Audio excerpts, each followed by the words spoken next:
Компаниите на Нефи Усеини не смеат да добиваат тендери од општина Охрид, бидејќи тој е советник во истата општина. Тоа е судир на интереси, се огласи антикорупцијската комисија. Антикорупционерите и порачаа на локалната власт во Охрид да го поништи тендерот за уривање на дивоградби или да ја елиминира фирмата на советникот Усеини, кој достави понуда на тендерот. Цитирајќи ги законите, посочуваат дека дури да се склучи договор со фирмата на Усеини, тој ќе биде неважечки и ќе треба да се поништи. Спорно не е само тоа што Усеини е советник во општината, туку и тоа што тој си изгради дивоградба, а сега конкурира и на тендер за уривање на дивоградби. Мислам дека тој ако толку сака да руши, имаме законот му дава можност сам да се сруши, не мора на тендер да се јавува, нели? Но доколку се јави на тендер, односно се јавил веќе на тендер, општината веќе треба да го дисквалификува бидејќи тој е во судирни интереси.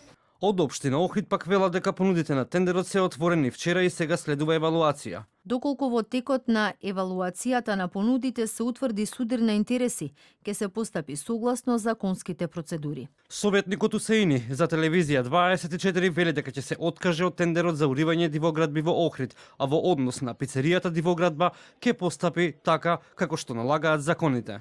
Под лупа на антикорупционерите ќе се најдат и сите досегашни тендери што ги добила фирмата на Усеини, а ги склучила со општина Охрид и јавните претпријатија формирани од општината. Во меѓувреме, неговата компанија победила и на други 4 тендери за реконструкција на кровови на училишта, а кои исто така треба да се склучат со општина Охрид, но потписи за сега не се ставени. Се чека конечна одлука за тендерите вредни 125.000 евра. Со оваа фирма, која е во собственост на советник на општината, не сме да воспостави деловни односи. Тоа е спротивно на членот 51 што го регулира судирот на интереси. Опозицијската ВМРО ДПМН од пред дивоградбата на Усеини порача дека дивоградбата треба да биде урната и ниту централната, ниту локалната власт не смеат да толерираат незаконие на локални моќници. Откако почна да ја гради во март годинава, никој воопшто не се ни обидел да ја спречи дивоградбата, само му било испратено решение од општина Охрид за рок од 10 дена сам да ги урне конструкцијата и платформата.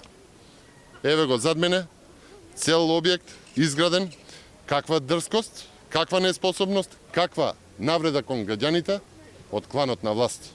И додека антикорупционерите најавија испитување на сите тендери, компанијата Нефи ИК на Усеини добила нов тендер во вредност од 18.300 евра, склучен со јавното претпријатие Нискоградба Охрид. Неговата компанија лани имала добивка од 305.000 евра, што е за 1520% раст во однос на 18,8.000 евра добивка, што ги имала во 2017 година.